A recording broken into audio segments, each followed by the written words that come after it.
Welcome to this week's edition of Black Authors Matter TV, where we interview the latest movers and shakers in the African American literary community. You'll meet some old friends, discover new ones, and stay abreast of the latest book developments around the country and even the world. So sit back and relax for the next 2 hours with Black Authors Matter TV co-hosts Gwen Richardson and Dr. Rhonda Lawson.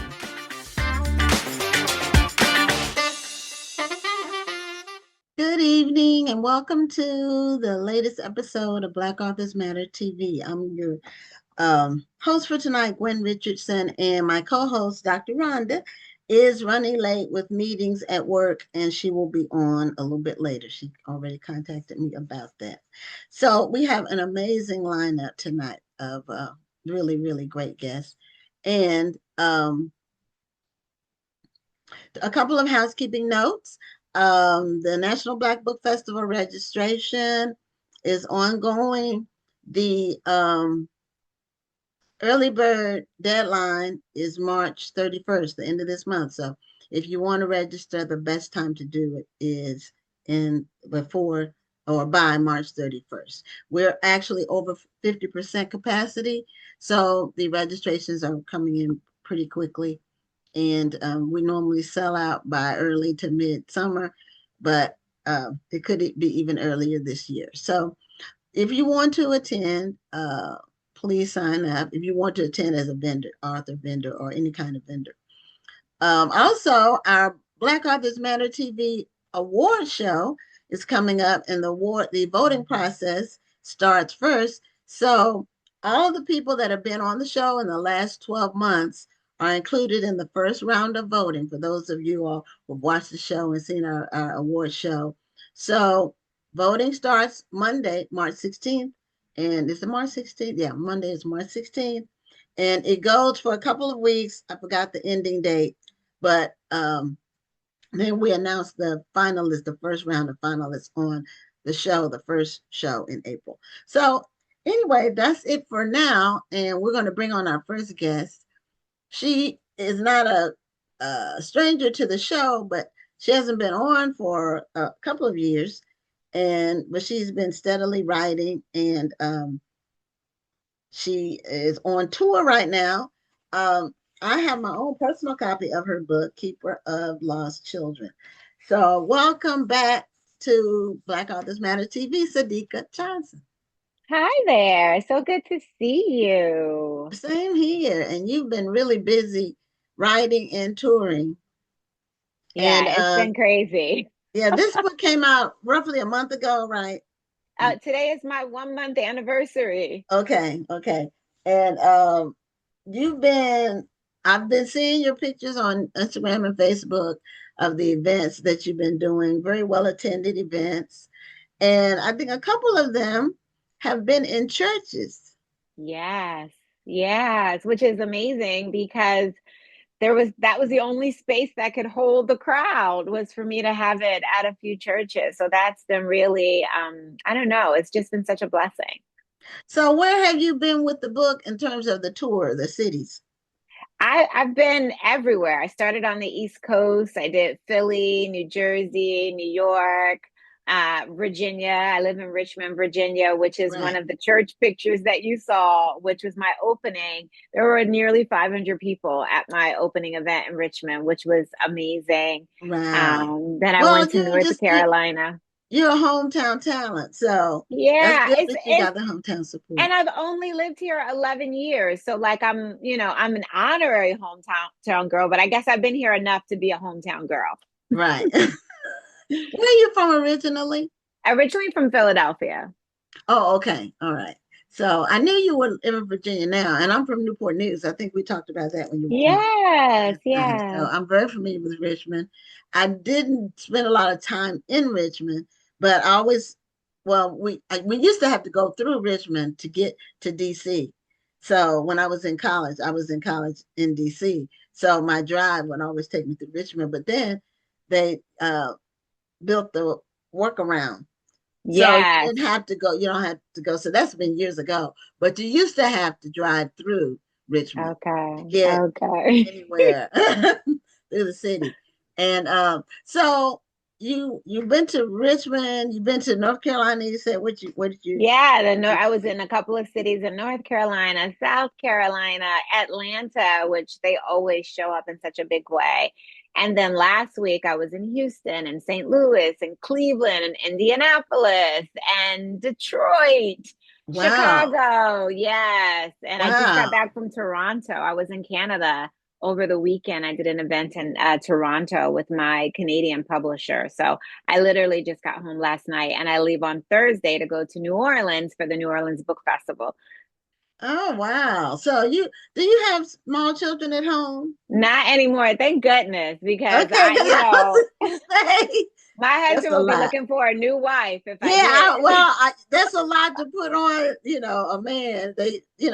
They're not built for that. You know what I mean? Yeah, no, I know what you mean. But no, my youngest is a senior in high school. So this is my Okay. oldest two are in college. So this is sort of the perfect time for me to have a career awakening, a blossoming, because the kids are growing up.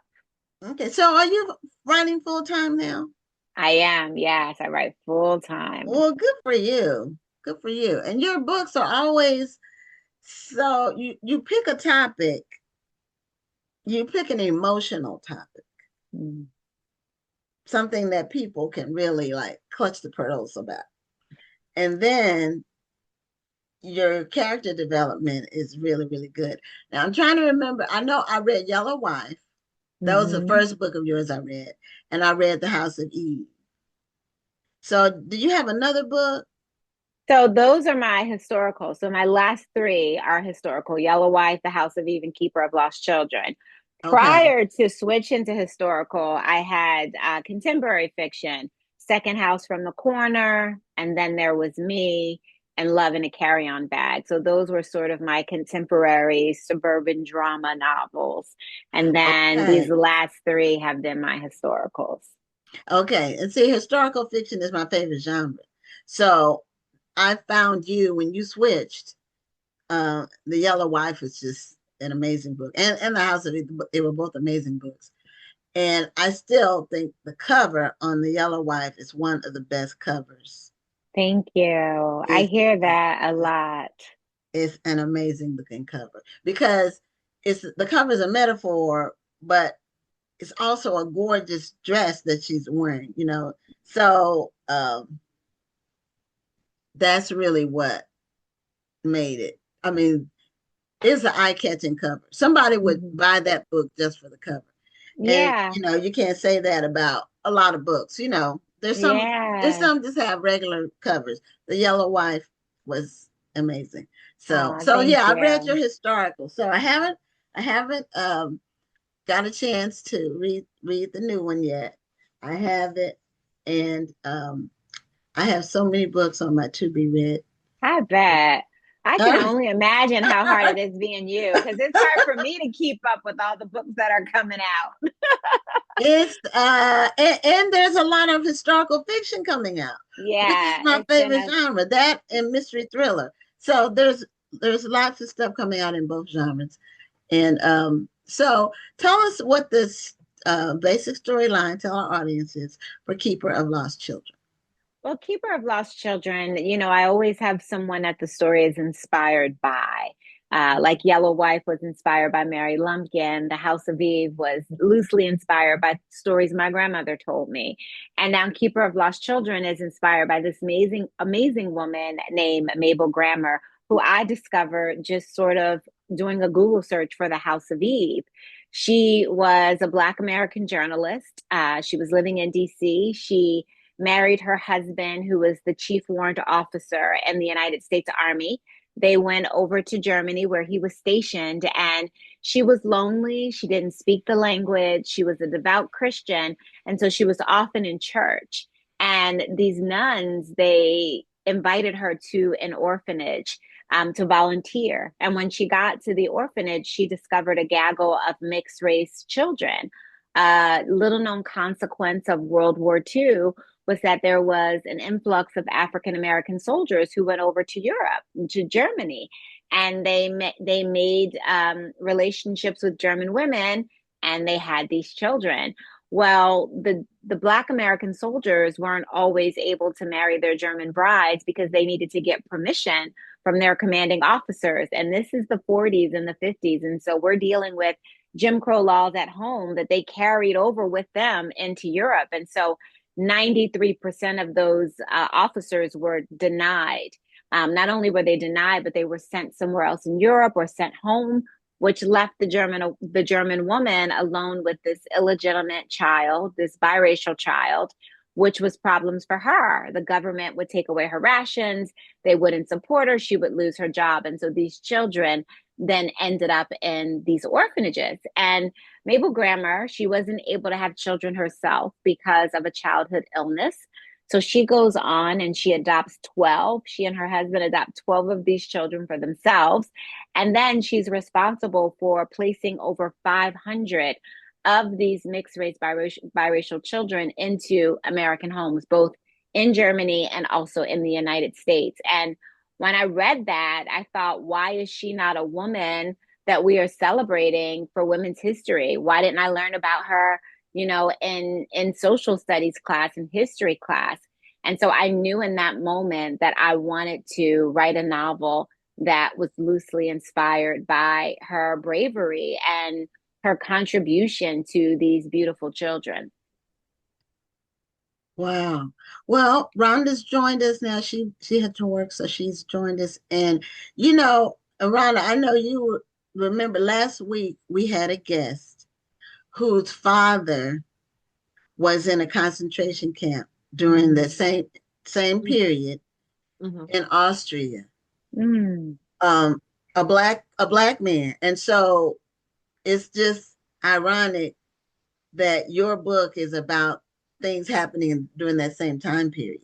This book is, go ahead, Rhonda. Oh, I was just going to say, just listening to your story, it's sadly not unusual that soldiers develop these relationships with women at these places where they were stationed in Vietnam, in Germany, in Korea, in places like that. And you're right, they couldn't bring these women back home. And some of them wanted to bring them back home, and some of them didn't want to. That was their out that they could get away.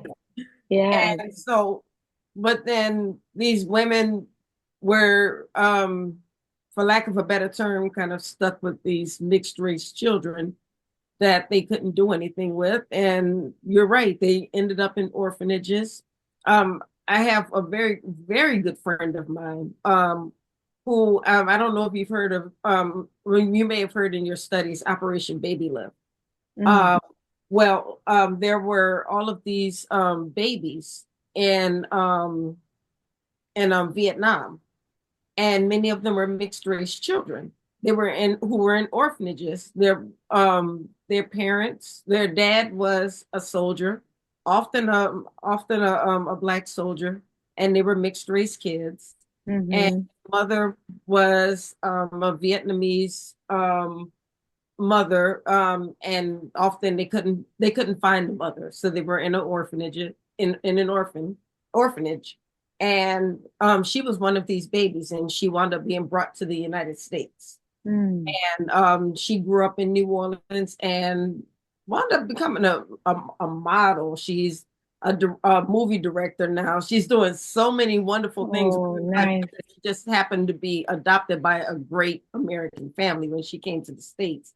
Yeah. She wound up doing research and finding her father in her adult life and established a relationship with him, but not everybody gets that opportunity. Yeah. No, that is very true. That is very true. Wow. So, it sounds like something that Rashonda Tate, she was on the show a few weeks ago with her book. And she said she was in the historical fiction genre now. That's where her place was. But also, when she researched one book, she found this thread that led to the other book. So you mentioned the same thing. You were researching the House of Eve. I was. And then found this other historical thread that had never been explored. And I like that when you can fictionalize it, it makes it more marketable as a book to read. Mhm. Otherwise, it would end up being a college course book or something like that. Yeah. It's Yeah. easier. I Well, find that yeah. historical fiction is more palpable, right? Yeah. Like, because you get the fiction, you get the history, you still get all the learning and all the education and all the beauty of what really happened. But when you mix the fiction in, it's like mixing the sugar in. It just makes it easier to swallow. It almost makes it more real for the person who's reading the story. They can almost Mhm. identify with it more. It's which is interesting that they can more identify with a fiction story than they can with a nonfiction. Yeah, Well, fiction is just easier to read. Right. it is. Otherwise, you end up because remember Falling last week asleep. we were talking about. I know you. Uh, we were talking about it was with Denny Bryce. We were talking about this is a historian who's written three like volumes of books about the civil rights movement. His name is Taylor Branch, and I have all three books. But I've never, I've two of them, the book 2 and 3, I've never even started. Book 1, I've started it 3 times and I always get to the same point. And then I say, well, I'll come back to it. And I start reading one of my other books because, fiction is more The relaxing. fiction just It's not a pulls you relaxing in. read. Yes. I've started it 3 times, the book 1. And very, very detailed. I mean, if you want to know the details about the people and everything that happened, Right. he went. I don't know where he did all his research, but his books are amazing. I just and I keep saying one day I'm gonna do it. I'm gonna read all three of them, but I hadn't done it yet. So anyway, anyway, uh, um, the lady that you found that had the orphanages, and then she removed the children. She moved them to America. Is that what you said? It was a combination. Yeah. So there was Okay. a combination. She's credited for moving over 500. What she did, because she was a journalist, was she created what she called the Brown Baby Plan. She was a one woman adoption agency, but she wrote a step by step guide on how to adopt these children by proxy. And so she was able to get it published in American newspapers, and people would mail in, what they needed back and forth. They would do it through telephone calls, and she was able to move these children. So that's who the story was inspired by. I went on to fictionalize Mabel's character. So my character's name is Ethel Gathers. And so Ethel's story sort of follows Mabel's story. But I also have two other characters. And I think the tricky part about this book was that I have three characters over three different timelines. So Ethel is like in the 1950s, and then you have Ozzie Phillips, who comes on the page in 1948. And he's a 19-year-old boy from South Philadelphia. He really just wants to make a difference. He wants to make a difference in his life. He wants to go to college, but he can't afford it. And so he volunteers for the army. And he goes over to Germany and he experiences this freedom that he didn't know existed because he had only lived under Jim Crow.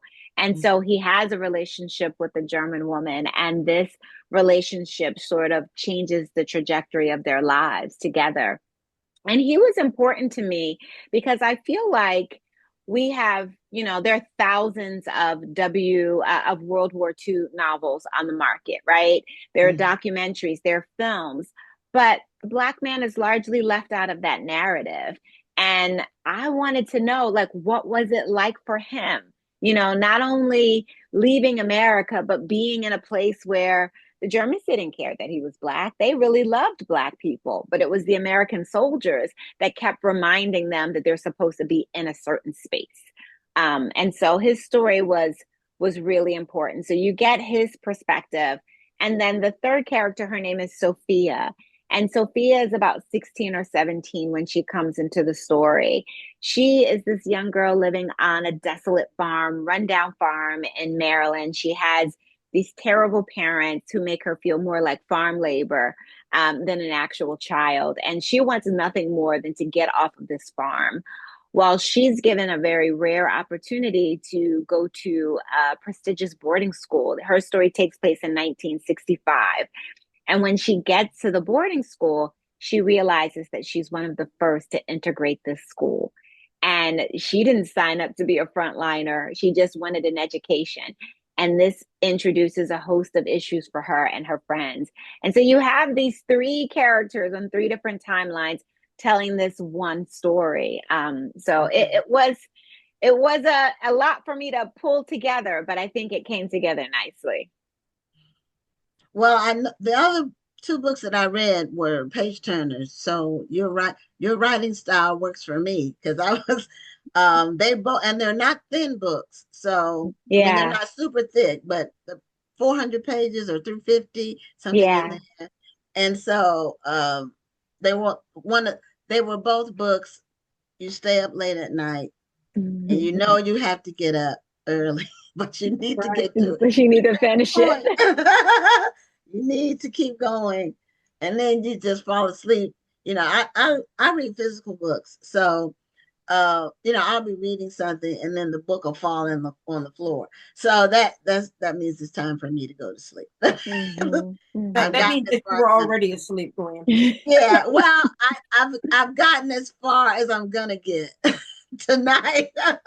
So, uh, but your books are very well written, and so now who's depicted on the cover? Like, what's the cover depiction? So the cover is the lost children. So it's just, the lost One. children. Okay, so it's We one. worked, yeah. So we And worked what really body hard of on her. water is that? Like, does it So it's matter? Yeah, no, well, it's a picture of an orphan in Germany, and actually it's not water, it's like blue steps. But there's a fire. The building behind is in Oh, flames.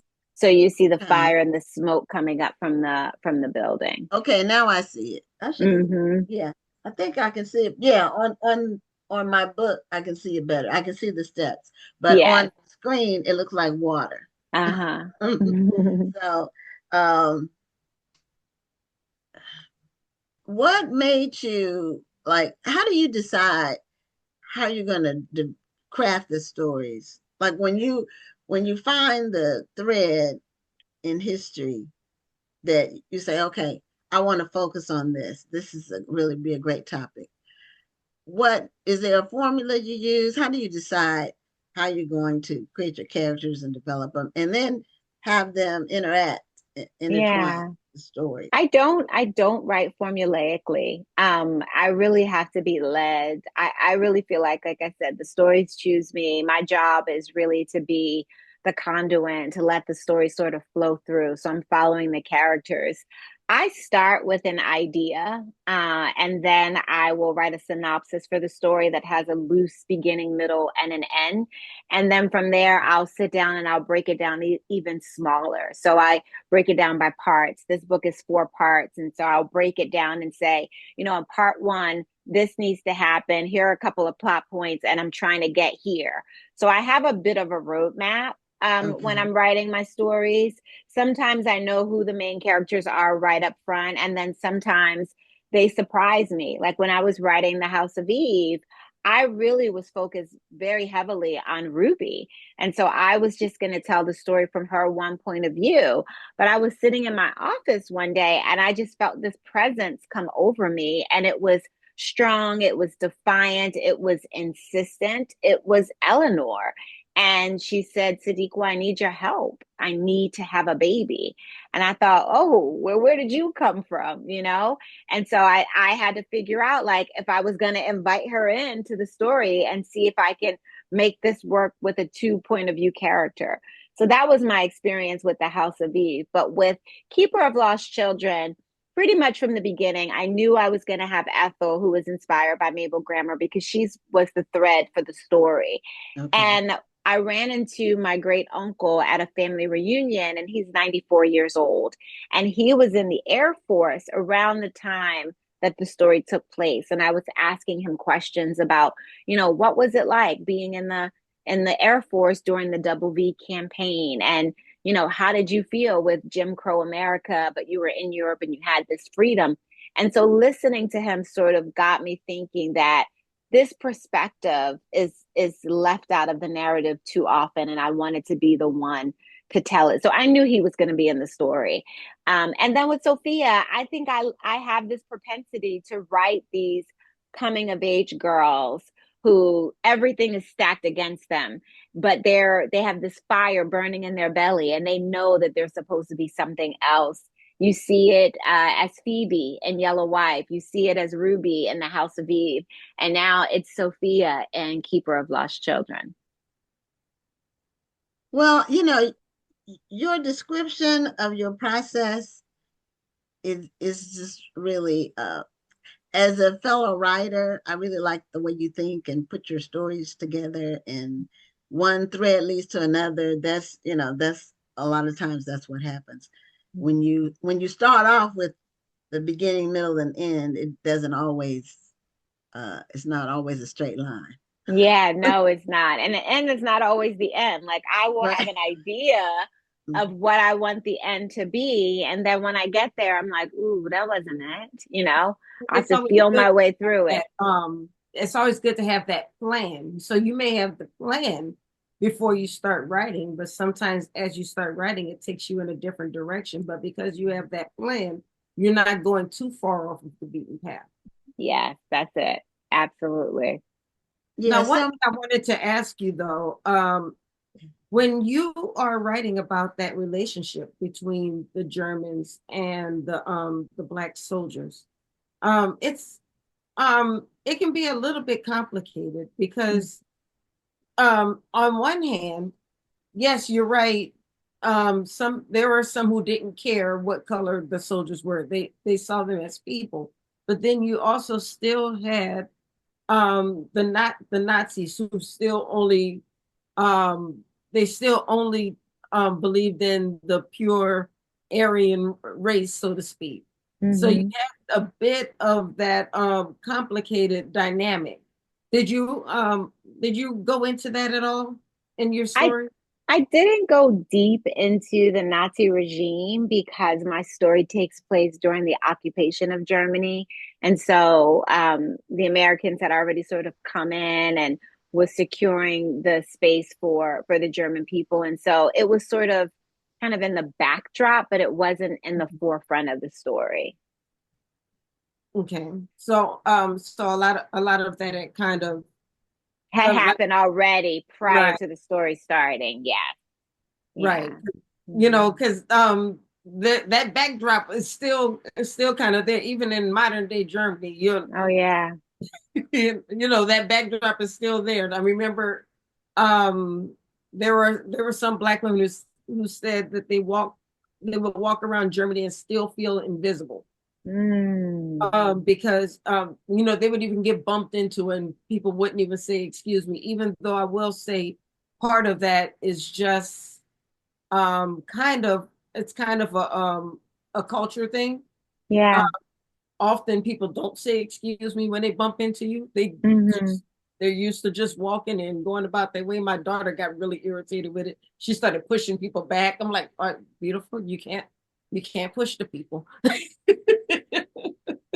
So part of it is our experience as Americans is different from people as Europeans. Yeah. And we can't take our understanding as Americans and try to push that understanding onto people who are a different culture. Yeah, I agree for sure.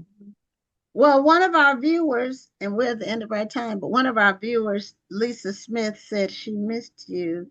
Where was that comment? I just saw it. Oh, when you came to New York. Oh, Lisa. The Center for Fiction, Brooklyn. She missed you there. So, yeah, so maybe she can pick you up on when you come to New York for your next book, which are you working on your next book? I know you probably are. I'm thinking about my next book. I'm not actually. That's writing too.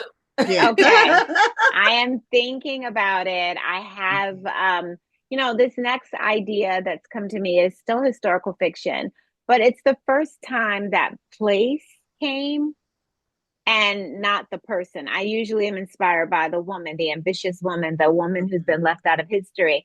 But this time it's a place. And so I'm sort of reaching around to figure out who my stars are going to be in the story. Oh, okay. Well, I like Well, LaRonda's comment. LaRonda said that she thanks you for making her feel less crazy because she liked your writing Oh, process. She really felt that, and you made her feel like she's less crazy now. good, because we are not crazy. We are creatives. yeah, and creatives are, it takes a little bit of crazy to be creative. You Hmm. have to think differently outside the box from other people. You have to see something that others don't see necessarily.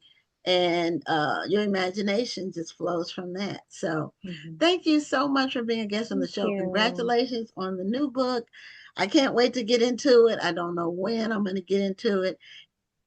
It will be sometime this year because I have so many Okay. books. I have so many books that I need to get to. But I don't always keep them in the order that I thought they were going to be. Sometimes Yes, I one get gets that. bumped up. So, um, thank you so much and congratulations Thank again. And keep you. writing these great stories. Yes, I appreciate it. Thank you all for having me on. I appreciate you. Thank you. And Thank and you. traveling grace on the Thank next you. leg of your tour. Yes, I better get a little rest because I'm going to New Orleans next. Come Yeah, on, that's my city. yeah. All right. Have a great Awesome. night. Thank you. You guys have a good night as well. You You too. too. Bye Bye-bye. bye. Okay, yeah, she had mentioned she was going to New Orleans next, right before you came on. So I think she said it's some kind of book festival there in New Oh, Orleans right okay. now. Mhm. So, okay, our next guest is also not new to the show, but she hasn't been on in the 2 or 3 years, maybe four. Now that the show is almost 6 years old, we've had guests that were on like 4 or 5 years ago, and they have been on, and so it's really amazing to see talk to people when they keep publishing and writing books, and we're able to keep track of their progress and talk to them. And then Valerie Wilson Wesley has been around writing since I've been in the book business. Before, because I think she was already writing when we first started Kush City. And so, Valerie, welcome back to Black Authors Matter TV. Thank you so much. It's a pleasure to see you. I remember we have been around, I won't even say how long I've been here. Well, we I started can the see almost gray website in hair. December of '98. And so, and I believe your books were in our store or on our website like then. Yeah, you know, Mhm. I've I've been here for You have. Now, no, what year did your first book come out? I can't I think it was, it's embarrassing to say it was like 20 years ago, 25 years ago. I was still working at Essence, and it was when Death Comes Stealing. Um, Yes, I in the remember. 19, it wasn't 20 yet, I'll tell you that. It was 19 something. Yeah, Yeah, yeah. That's what I'm 1985, saying. maybe 86. We started in December of '98, so we were right on It the was cusp of probably the right thing. around there, right around Have you been 1985. keeping count? How many books has it been so far? I'm sorry? Have you been keeping count of how many books it's been? Well, it's basically I do series, and the thing of it is there are 3 series I have now. Well, the Tamara Hales aren't, they're still around and they're still in bookstores and people still read them. And those have also been published in other countries.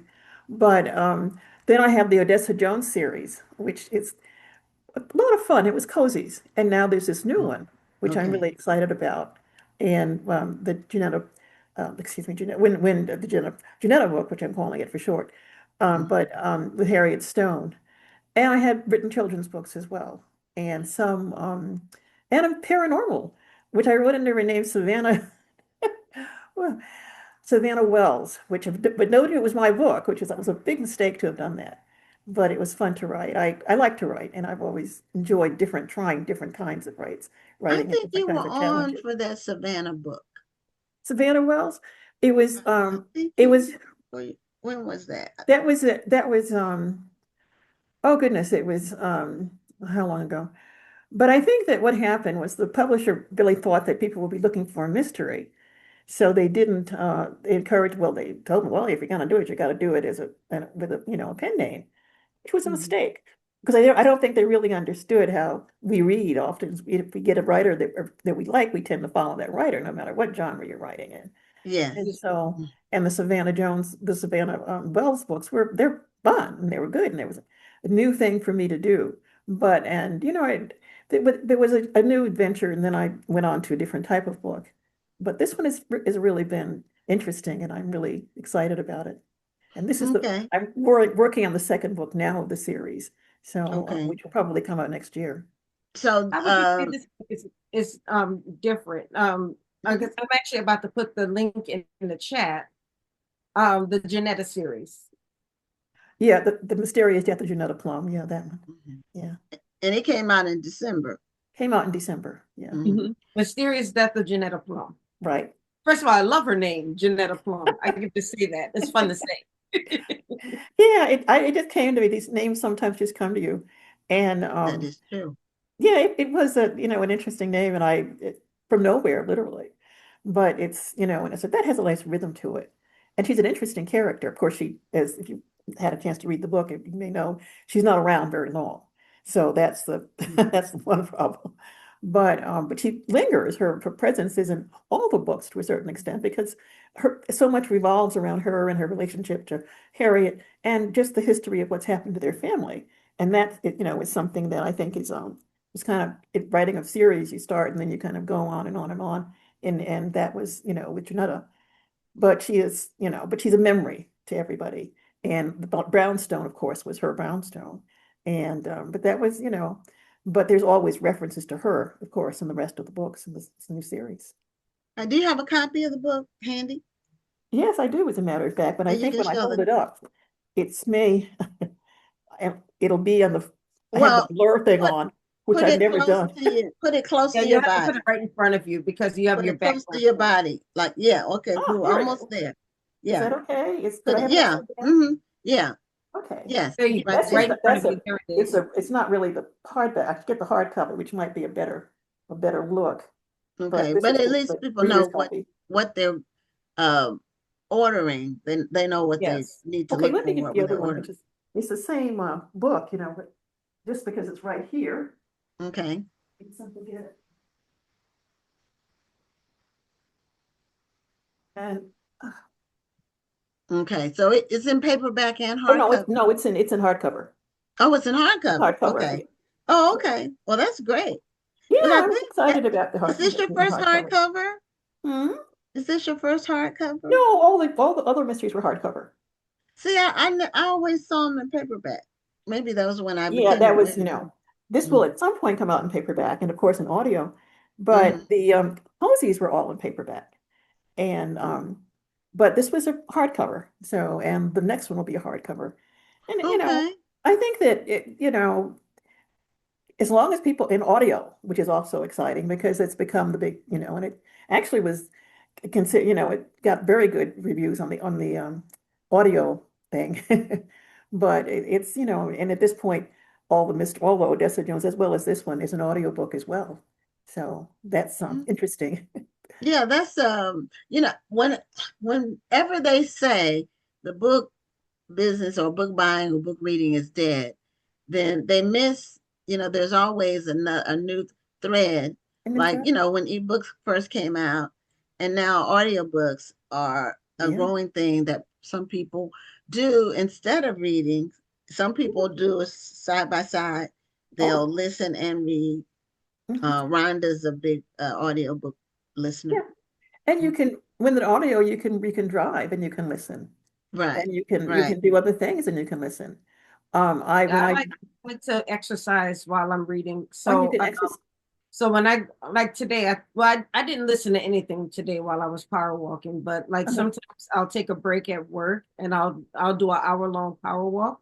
That's my time to listen to a book. Oh yeah, I've done that with exercises when I exercise or do a bike. I do a recumbent bike and just and it's a real escape, and it's I enjoy it. And a Kindle because it's light and I can carry it around.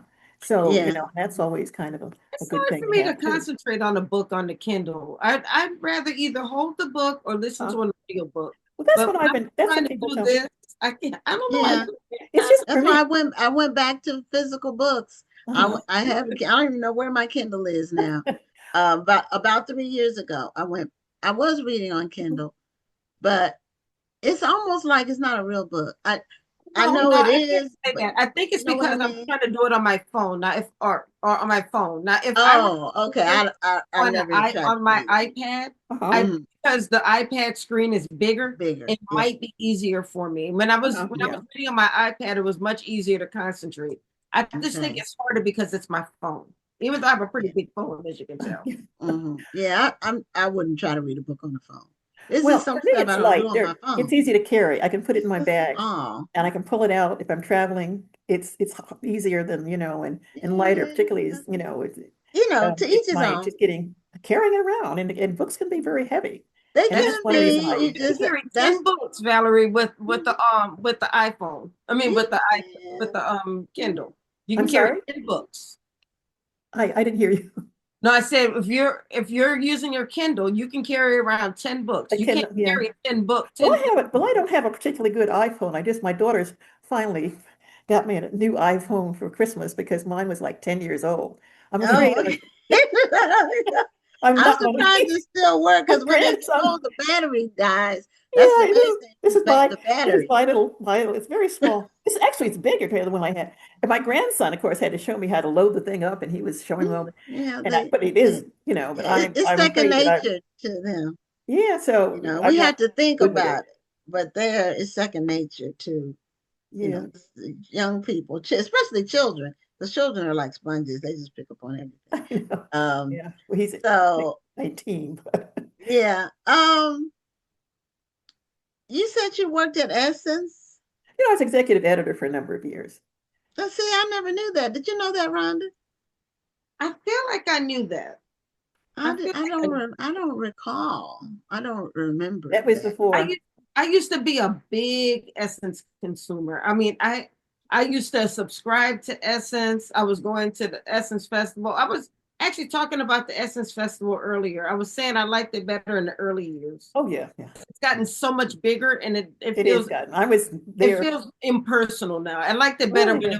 when it was smaller and it felt more personal. Yeah, no idea. It was more just, but I think now and it's changed radically since when I was there. I was how long it isn't, but when I started writing, but Susan was editor in chief when I was there, and Mm-hmm. um, all Audrey Edwards and we were all there kind of together at the same time, and Mhm. it was a different in so many ways where it's a different kind of book, the magazine. But now Right. I have, when it was, I think it was in some ways much more political. We're looking at really, like one of the first things we did was just on the guns, which was nobody was doing guns when we did guns, and the violence, gun violence, and it was, it was a great period. I loved working at Essence, and I really did. And it was just a beautiful place to be with all the energy and excitement, and it's a sisterhood. And Mm-hmm. goodness, how many years? I guess that's back then in the 1970s. Because when the book I did, I was at Essence when I wrote the first two or three Tamara Hales. And then Susan I would, say, well, I would like to take some, kind of work part-time. And she was such a generous spirit. Okay, okay. And then I kind of eventually started writing full-time. But it was just a marvelous experience in so many ways. And I still have good friends who were editors there, and we all kind of stuck together. Good. Mm-hmm. They really had, and this was when we had the store when we started the website. They really had a lot of focus on books, Mhm. and because our store was one of the reporting stores for the Uh-huh. Essence Oh yes, list. yeah. I know. I That's was one always thing I yeah. do miss, Valerie. I do miss that Essence used to have that whole book page where you had the Essence Mm-hmm. bestseller list Yeah, or the I love review. that. Yeah, it was important. But Yeah, I haven't, I have to confess, I haven't read Estons in a while. I'm aged out, I guess. But Mm-hmm. I think that certainly it was an important part, and it was certainly important to all of us, who were in our B.B. Moore Campbell, and we were, well, she worked with us, she was not on staff then, but a Mm-hmm. lot of people, a lot of really fine writers. And being an executive editor was really, I got to meet people and really interview people and do stories. So it was really a great time for me personally, and was a phase of my life that I'm so happy that I had. And it was an extraordinarily important time to me as a writer and as an editor, and hopefully made important contributions. Um, Susan would kind of say, well, how do it free us, kind of? That's Sonia Sanchez quote. But how do it free us? And that was kind of the what we looked for. How does this make our lives as Black women and as Black people stronger and better? What can we do to make this a better place for us? And that was kind of the editorial bent that we would look at when we just thought of stories to do. It was a really, and I'm very proud of the stories that we did during that period. And an executive editor, I was very late in editing. I started out at Scholastic News and then went from Scholastic News to editor as travel editor, and then from travel editor to ultimately to senior editor and executive editor. And it was just a fantastic period in my life. And I certainly with the Tamara Hales, so much of it came from understanding Black women raising a child alone, and that kind of the work ethics of what happened, and that experience of reading readers' comments and understanding what our readership was doing, understanding the things that Black women were dealing with, certainly went into the books that I was writing, the Tamara Hales particularly. So, and of course, it was much younger then, and I was kind of in touch with that whole period too. But I treasure that time in my life, and always, Susan is one of my great heroines. And she looks the same. She's marvelous. You know, She's a lovely she really woman. hasn't She's aged lovely hardly. spirit. Lovely spirit. I've only been to the Essence Fest once, and that was when it came to Houston after Katrina. That's the only time that I've been. Yeah. That was the year everybody was mad that it went to Houston. I know it was, and I right know back to New Orleans. from what people said, it lost some of the charm. Houston didn't have the same feel, mainly because Houston's not a walking city. In New Orleans you go and it's a lot of walk around. Well, it's been in New Orleans, my first time really in New Orleans proper, like really there to spend some time, was when Rhonda, when you and I went to the libraries convention. I had been through New Orleans or spent the night, but I had never like spent time there. And so it was a good event that we went to, but also New Orleans is a walking city. It has some parts where people just walk around. You have the cobblestones or whatever the streets are. We don't have that in Houston. It's too darn hot and everything's too far apart. It's just too, it's not, there are some parts of downtown where you do that, but it's not like some of the bigger cities like New York or DC or Chicago even, or New Orleans. It's not. We drive here. Everything's too far apart. And even if it's not that far, well, to us, that not that far is like 5 miles. If it's close, it might be 2 to 5 miles. And in our heat, there's just no way. There's no way that you can be walking. But one thing that we did with the Essence when we first started the website, and we had the store came later. We started the website. The store was like a year and a half after that. We moved into the strip center, but we weren't using the front. It was just a storefront, but we weren't using the storefront part. Then we said, well, why not? But we created a catalog, and we did it 3 different times where we had our products and books in there, and we bought the Essence list. I'm giving a long story, but we rented the Essence list. And I think we sent out like 25 or 30,000 catalogs. Wow. And got a great response, from, because that's, now you trying to, I guess it's just different now. I guess social media has replaced. Everything is different. Yeah. Everything. So, but then the snail mail was important, Yeah. And now it's all social media. Even now, like I won't say now, but for years, like we did those catalogs, I want to say 2001, 2002, 2003, up till like 10, 15 years later, people still had the catalog. and would call us and say, "Do you still have this, whatever it is?" Which of course we didn't, because we got out of the retail business like, um, we shifted. But anyway, the Essence list was an important list because it was a niche. It was totally concentrated. It was Black women with buying power. Yeah, it was a very, very important list, and it was exciting. It was important in so many ways. And so that, I was, it was important. And also publishers noticed it. And that was another thing. And it became, Okay. because the more that you get, I mean, they publish more books if they know there's an audience. It's a business, of course. Right. And that's one way to quickly understand what's going on in particular with a particular market is if you can deal with a particular magazine, like an Essence magazine. And, that's what they would use often in deciding what is going to be hot or what books are going to go. Because publishing, besides being, of course, it's a business, but it also tends not to have a lot of Black editors who don't often know what's going on. And it still doesn't. And it's still there. It's still a problem. We hear that from people that come on the show. Oh, It it's hasn't a problem. changed. But, and sometimes people don't understand, how to market to Black people. Right. But, Or they think they know Black people. They're not Black, but they think they know Black people better than. and it comes from they don't, because publishing is a very low paying job. And if it's, I mean, you have to have a trust fund almost to be an editor, assistant editor. You really do. I mean, it's really low. It's like nonprofit, steroids.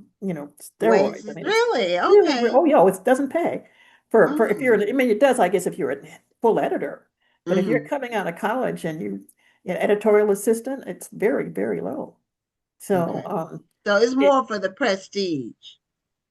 well, and yeah, and it's, you're not making any big decisions as an editorial assistant. You're reading stuff, going through manuscripts, and it's not really, but people think, do people do it, But if you send a kid to college or you graduated from college and you want to be able to you have big loans to pay back.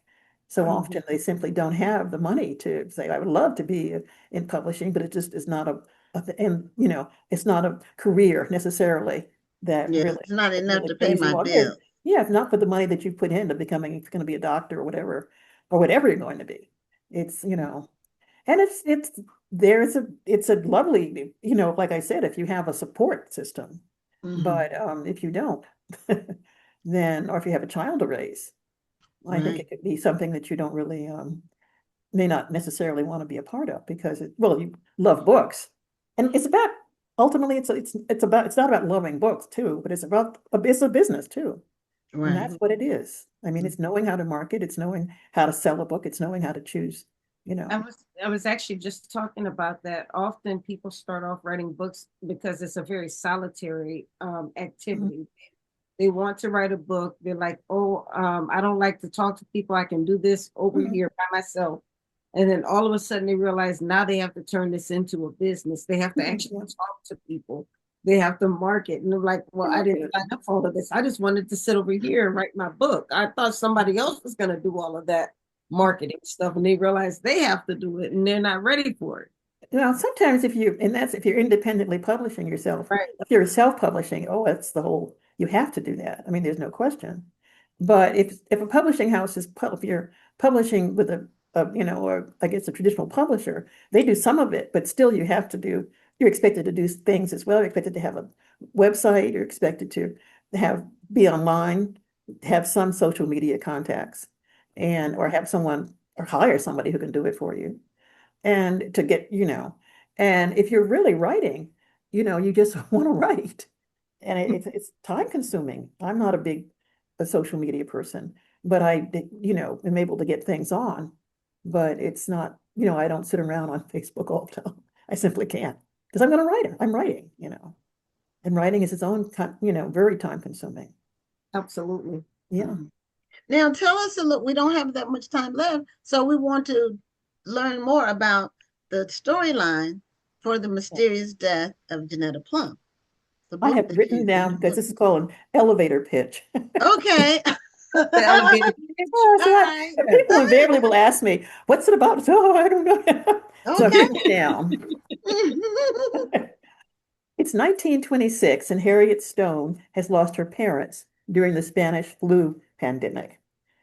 She's destitute, and she and Lovey, an orphaned biracial 12-year-old who she is bound to protect, are invited by Junetta Plum, that name again, a cousin she's never met, to leave their home in Hartford, Connecticut, and join her in her brownstone in Harlem, which he has turned into a boarding house.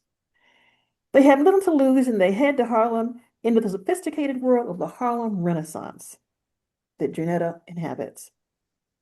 Her cousin has an unexpectedly sharp edge.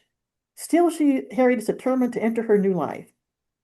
But the morning after they would get there, Junetta Plum is found dead at the bottom of the stairs, which leads Harriet to question her very identity and to wonder if she and Lovey are in danger as well. So it is a mystery. And it takes place, of course, during the 1920s, during the Harlem Renaissance. And that's what's fun, is the research that goes into that period and the extraordinarily important things that were happening. And one thing with the book that I did do, something in my eye, one thing that I did do was provide for readers, kind of what I would call, of course, a character list, because you have to know when the time people were living and what the things that were influencing this, as well as historical influences during that period. The Civil War in 1861 to 65, Reconstruction, 1865 to 77, Ku Klux Klan founded in 1865. All of these things go into when you create a character, go into who the character becomes. And so it was very important for me to do the research for the book, which I enjoy doing, and I think as a journalist, former journalist, and really bring hopefully some real heft to the book, some of the characters. And I enjoyed it, but I like research, and I never kind of shied away from it. But you're always checking and double checking and triple checking to make sure you got things right. But that's part of writing a historical novel, is what you have to do. And I think I did. I hope I did. I'm sure there are things I did get wrong, but you do the best you can do, and you give it your best shot again and again and again, and you want your readers to get the best of you as a writer, and that's what I've done with the book. I'm very proud of the book. I'm excited about it, and of course the next one I'm working on the second one as well, so Book it'll be out two. sometime next year. Oh, okay. There seems to be a resurgence of interest in the Harlem Renaissance, Oh yeah, yeah. especially with books. There's so many books that are set in that period. It was an extraordinary period, you know, Mhm. and in so many things. I mean, in some ways it was like the 60s, which I lived through. And, and just really so many things were happening, so much art. It was a redefinition of who we are as a people, because people were, it was only 60 years out of slavery, enslavement was this period, 1920s. And it was and music, everything, jazz certainly. And all of these new ways of looking at things. Art, Aaron Douglas, of course, literature, Yeah. everybody. And certainly Langston Hughes, Arnold Hurston, the list is endless. And all of these young people. And one of the things I tried to capture in the book was his sense of wanting to be part of this, wanting to somehow come into this world and understand it. And at one point, Harriet says in the book, all of these things are happening. And I've been sitting on my porch in Hartford, this idea that, what am I doing? The world is happening around me. And indeed, it felt like that she's 26. And of course, with Lovey, who is her little biracial child, who is not her child, but an orphan we're adopted by her parents because but Lovey has her own story. And that's another thing that's interesting. Oh, okay. Now is Lovey the focus of the book too? Lovey's in book two. And Okay. of course, Harriet. And as a series, the characters always go Okay. carry through. And some remain. Of course, the killer, whoever she be or whoever he be, is no longer part of the story. But Right. certainly the care. And when you conceive it, well, I have a 3-book series. This is the first book, second book, third book, And as my daughters point out to me, you're going to be 81 when that third book comes out. That's fine. I hope I'm still writing then. Are you sure you want to do this? Yes. Yeah. That's a Actually, blessing to 81. be able to still write and Well, that's publish what I said. and What put else am I going to do? Sit around and watch MS TV, MS News, or what is it, MSNBC, NBC, or whatever it's calling itself these days. now. MS Now. No, you really do need to, particularly, and like you pointed out, when I've been writing for a long time, and I Right. was just excited frankly, to get a contract, and the editor's excited about the books, and so naturally, I'm excited about writing them. But it does take a lot out of you. Writing is writing, but it's fun for me, but it's also a lot of hard work. That's when you're doing historical mystery, because it's history, and you've got to get it right. Yes. Well, we're at the end of our time. So, Valerie Wilson Wesley, thank you so much for being a guest again. I'm trying to remember. I think it's been about 3 years since you were on. So, maybe more than that. But thank you so much for coming back to Thank you see so us. much. And I would love anytime this new book will be out next year. And it will, and again, the discovery of certain places in Harlem and certain places that happened during this period. It will also be in the Harlem Renaissance, but at Okay. that period, because of course the 30s, everything ended in the 30s, 1930s. But certainly the 1920 up to the 20s to up to the 30s. So, and that's the particular period that, that I'm writing about. So thank you all for inviting me. Oh, you're For welcome. being And here. we'll be on the lookout for when book 2 comes out. Okay, thank you so much. Take care, Okay. lady. See Thank you you. later. Okay, Thank bye. Take care. Bye. Okay, so we have another mystery writer coming up, and she's been on the show before a couple of years ago again. So, but she has a series, and all of her books in this particular series uh, have one-word titles. And so we welcome back Tracy Clark to Black Authors Matter TV. Oh, unmute. There you Hey, go. glad to How be are, here. how are you? I'm good. How are you guys? Doing great. Wonderful. Doing great. Now I have the new book. It's called Edge. Uh-huh. And the first one, well, was Hide the first one? Yeah. Okay, I read Hide. And then one of them was Echo. Uh-huh. Was that 2 or 3?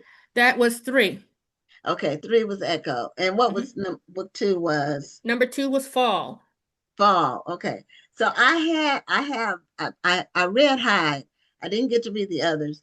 And so my question is, with this new book, do I have to read the other 2 before I read this one?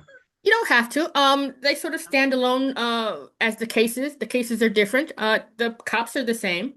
Her team is Okay. the same. Harriet's the same. She's just further along in her journey. So you don't she sort of makes a little adjustment in book 3 and 2.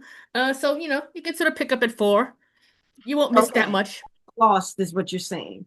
Yeah. I mean, just jump in whenever you want. They sort of stand alone, but I always sort of strike the stop at the start at the beginning when I sort of read a series, so you can sort of see the character as they sort of go along. But Yeah, do I do you? too. I do too. I don't like to read them out of order, and I don't like to skip. So I'm just really answering my own question.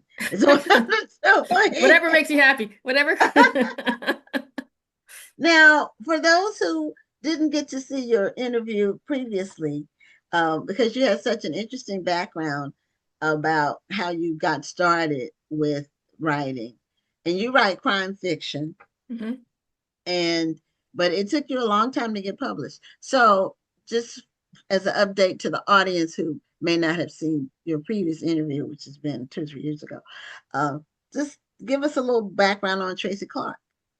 Well, I am a overnight success that took over 20 years. Um, I just kept writing. I mean, this is a tough business. I'm not gonna lie to you. The writers out there know it. And you just have to sort of keep going until your shot comes. And it took my shot more than 20 years. I just kept writing and getting rejected and writing again and sort of moving things around and trying to teach myself the things that I didn't know. And so that's how long it took. I don't regret the 20 years because I was learning the whole time. I was getting better at it the whole time, but it can be frustrating. I'm not going to lie to you. I mean, there were t points along that 20 years where I said, well, this is not going to happen for me. I'm just going to put it here and just continue with my day job, and that's going to be it.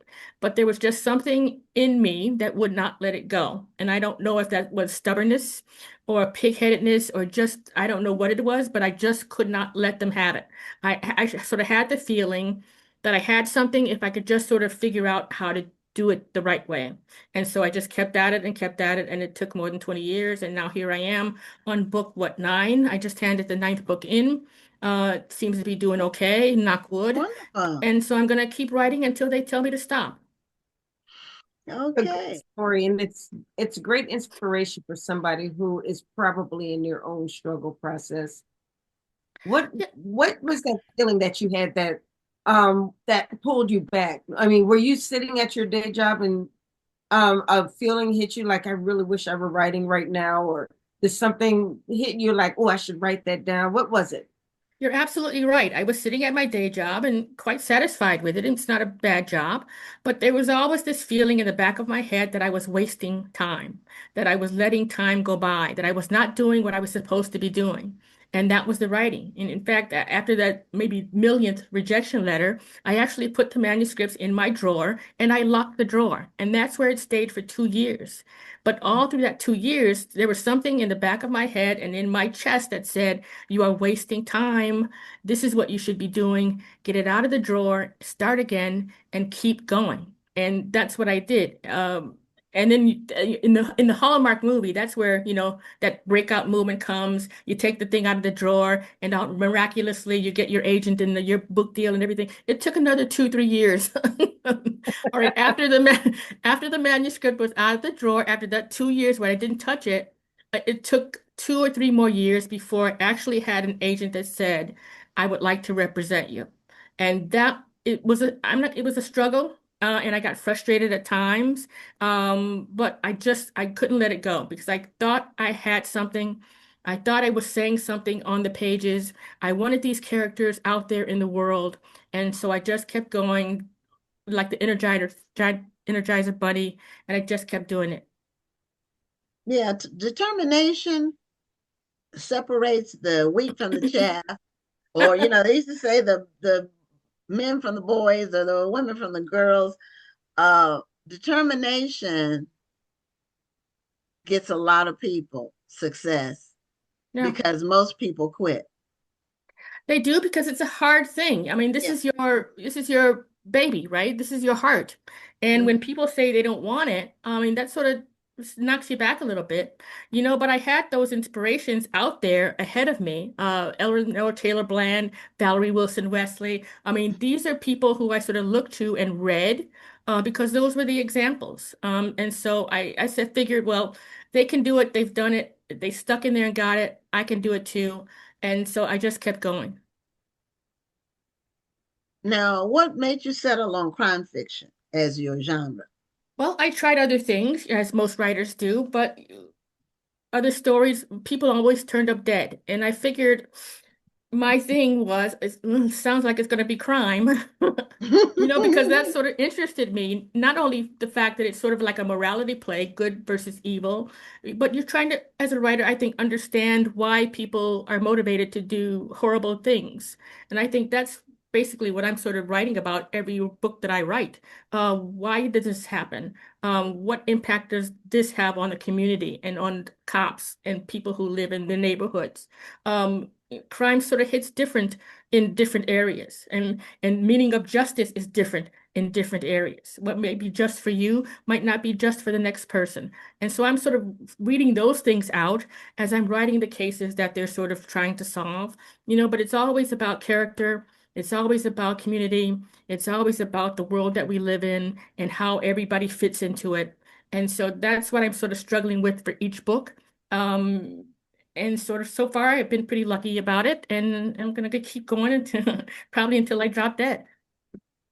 I often talk about when I talk about villains, I've always said I like Marvel comic villains because they're they're not villains depending on who's looking at them. How do you shape your villains? Are they villains no matter who's looking at them, or are they villains with kind of a good purpose or a good purpose in their eyes, so to speak?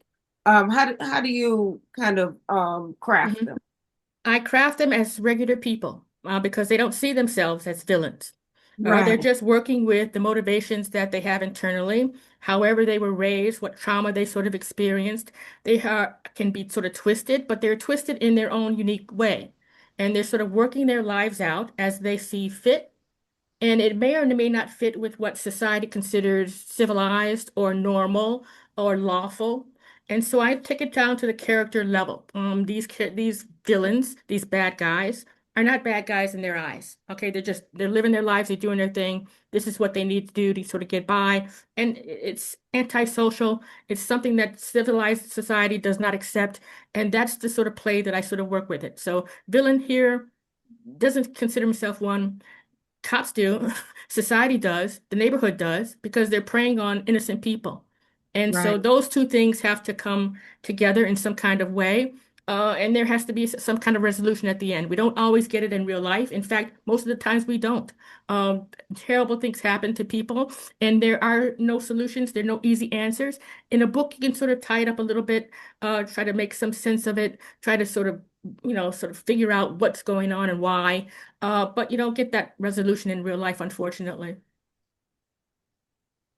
That is true. Things don't always get like wrapped up, Right. whereas like with an ending at all. Sometimes some things are open ended in Right, real life. exactly. Yeah. They never really get truly resolved. Sometimes we have to just move on, from whatever it is, Yeah, yeah. And depending on accept. what it is. Yeah, yeah. Yeah, I can't remember if I asked you this before. Did you have a legal background, criminal justice background? Nope, I don't. No? My background was in journalism and communications, and that's what I sort of have this sort of other life in my head, these voices. Okay. And but crime always sort of interested me for those reasons. What would motivate somebody to do something this horrendous? To take a life is a very important thing you've done, right? I mean, you've taken somebody's kid, somebody's wife, somebody's husband, somebody's child, I mean, how do you come back from that? So I'm always asking myself why, how, what motivates this, what kind of person does something like this. So that's what I write about. It might be about the case, it might be about the cops, but it's also about that internal question, what makes us human? What makes people do inhuman things? And so I'm always wrestling with that. And I sort of find cases that I can write about that sort of I can fictionalize. But that's the question that's sort of as the underbelly of it. What are we doing? What are we doing to the people, to each other? Yeah, I think I connect with you there because I'm always that person who wants to know what somebody's motivation is. Mhm. I even if they're totally evil, like what made them that way? I mean, I don't believe anybody was just born evil. Like what was that one thing that got them to that point? I'm Yeah. always I guess that's why I like watching movies of those true movies about serial killers. I mean, Mhm. not that I want to watch the blood and gore. I always want to know what was that history behind that person? Why did they grow up the way they did? Or Mhm. what made them like they are? And sometimes like, wow, now I see why they turned out the way they did because they had kind of a crazy childhood, Yeah, that's it. That's exactly it. That's the stuff that I'm looking at. I mean, we just didn't come fully formed as adults. We were Mhm. children first. We were babies and toddlers and children. And something happened along the way Right. that either sort of put you in a different direction or twisted your innocence in a different way. And so that you sort of end up as an adult who cannot function correctly in the world that you live in. And so that's where the twist becomes. And that's where they sort of do things that they should not be doing. killing people they should not be. I mean, people do all kinds of horrendous things for a million reasons. Drive-by shootings. I mean, who does that? I mean, you're just shooting indiscriminately down the street. You don't know who's on the street. They don't care. What makes you not care? And so I'm writing about that. What happened to you that caring is not something that is a basic emotion that you have. And so I'm sort of wrestling with that every book. It's about the case, like I said, but it's also not about the case. It's about the people. Mhm. Yeah, I'm and this is just my personal assessment, just being so many years on this earth. Some people, as babies or as children, they didn't get enough hugs. You know, it's not, some people think things are always about money and materialism or material things. And children need hugs. They Mhm. need love. They need to know that their parents are unconditionally there. And some kids have the misfortune of being born to parents that don't, that are self-obsessed. They really, and when you're a parent, if you're a hands-on parent, active parent, it's really the opportunity for you to put somebody ahead of yourself. Mhm. Because normally a mother and a father, but a mother, will jump out in front of a bus to protect her kid, you Mhm. know. So some children though, and we see them on the news, or sometimes now you see them on TikTok or whatever. People are posting videos of children that are 3 years old, walking in the neighborhood with no shoes and wearing a diaper. It's an uncaring. And I'll say a mother. If you don't have a mother that really wants to be your mother, Mhm. that's tough. Yeah, absolutely. You You're know. absolutely right. And some people just never. The prisons are full of people like that Mhm.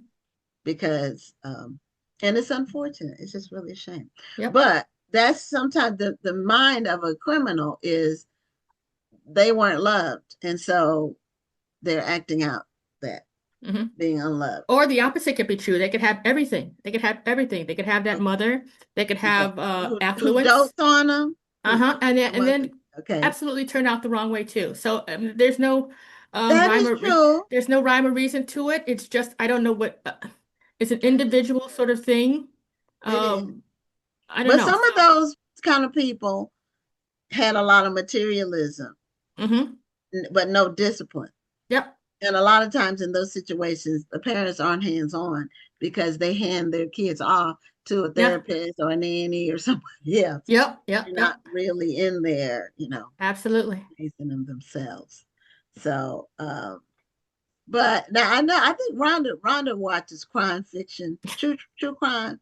I know my sister does, but I mean, I I don't watch it regular. Don't get me wrong. I don't watch it regularly. I mean, I okay. used to watch For Is Love, or the TV show that used to come on, Yeah, I think TV1, where the I woman saw. would kill so she can be with the man that she loved. I had to stop watching that. Because it I was saw one episode when I was getting my hair done. It's not the kind of show I watch, but I'm in a chair in front of the TV. I can't move, so I'm forced. My Captive audience. style, I'm forced to watch it, and I'm like, oh, who does this? it was I had to stop watching it because it was disturbing that these were Yeah, true they were real stories people. of people who actually killed just for the sake of having some person who Yeah. they were going to be with. Because most times the guy that they Couldn't care killed less. or turned on them. Yeah, yeah, he No, couldn't care less. right. He's about So, himself. I had to stop watching it. But I'm just saying, to me, like when I watch these movies, like I watched the Menendez brothers movie and I watched the Jeffrey Dahmer movie because those were cases that I remembered growing up. And I always wondered why in the world did they do what they did? What in their life made them turn out the way they did? And so I wanted to watch those movies.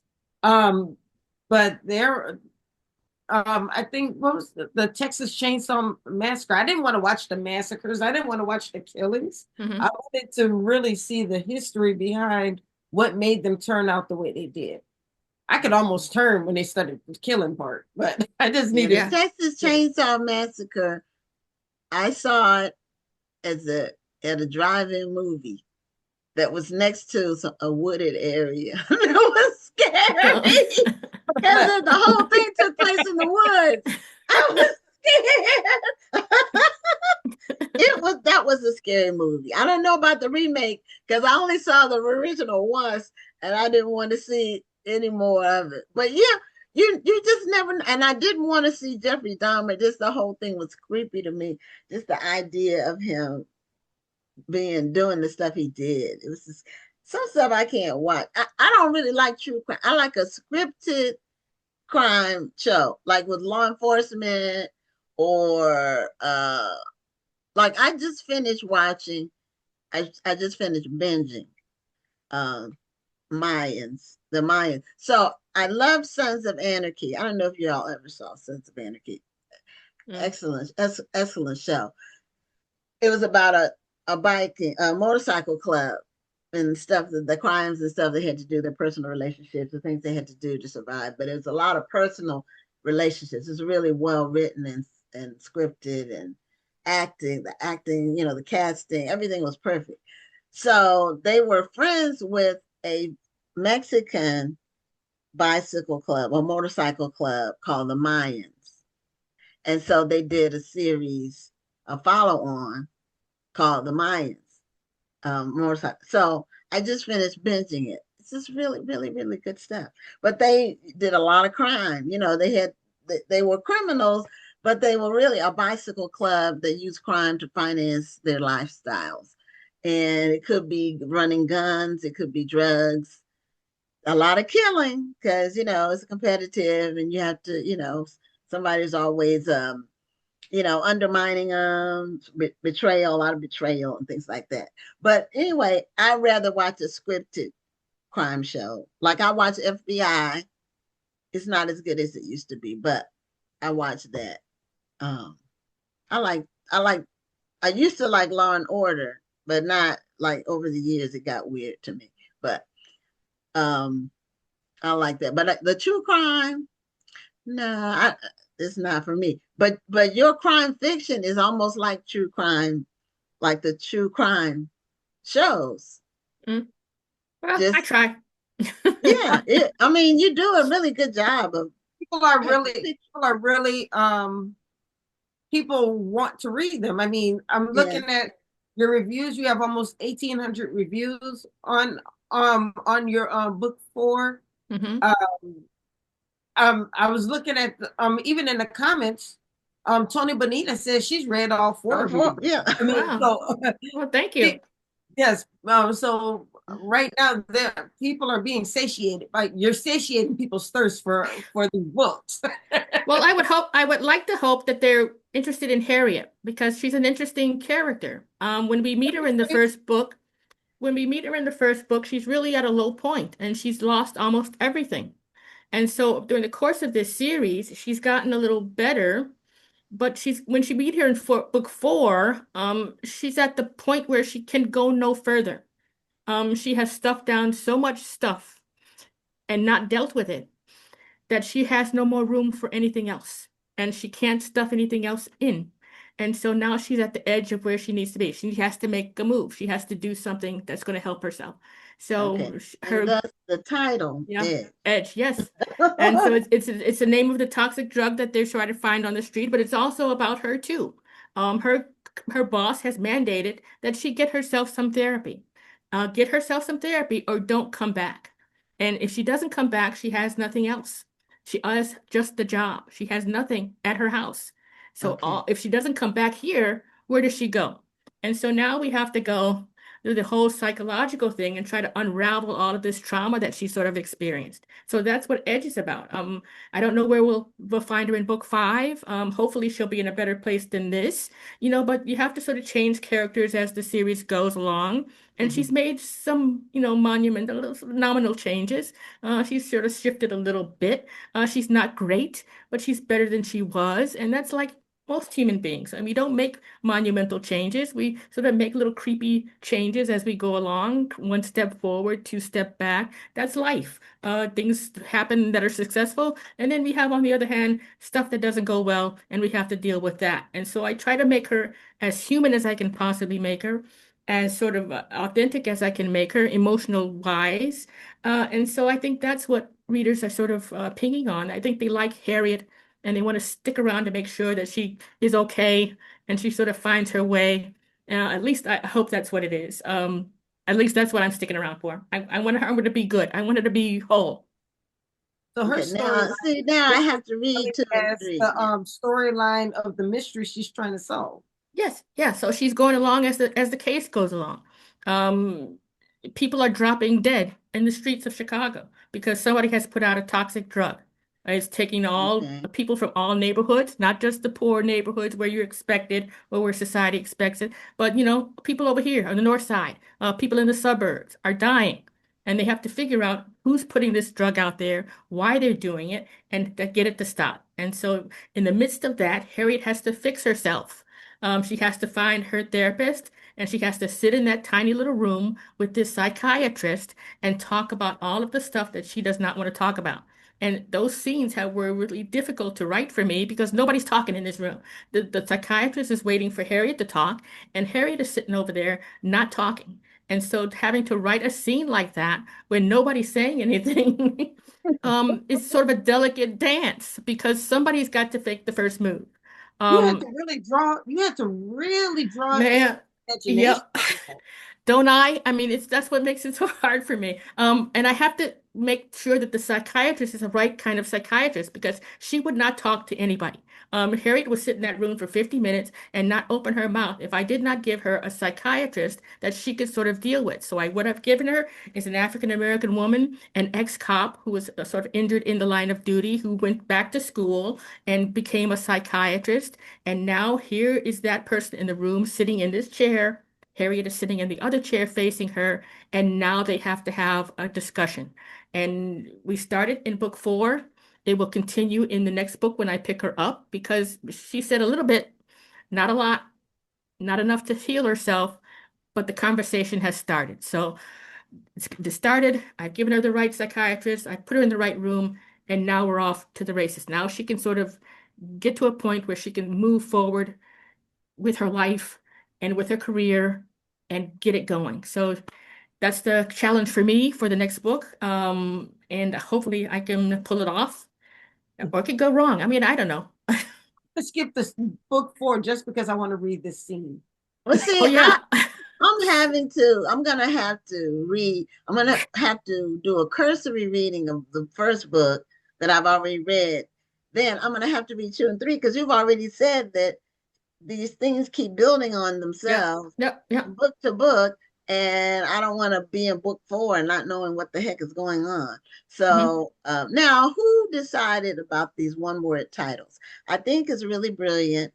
The first one was Hide, and I think they all have raindrops on them. Is that true? I think so because they all have raindrops. A couple of them take place in the middle of winter, so there's sort of a frosty thing going on. But this one takes place right at the edge of winter, right into spring. So it's sort of rainy and drizzly and blah blah blah. But yeah, the titles, I came up with the first one, Hide. Okay. Nice. Okay. Now it did well. And so now the publishing house, in being a business, they want one word is a nice title thing. So it's now my brand. Okay. So Fall became the second, and then Echo, and now Edge.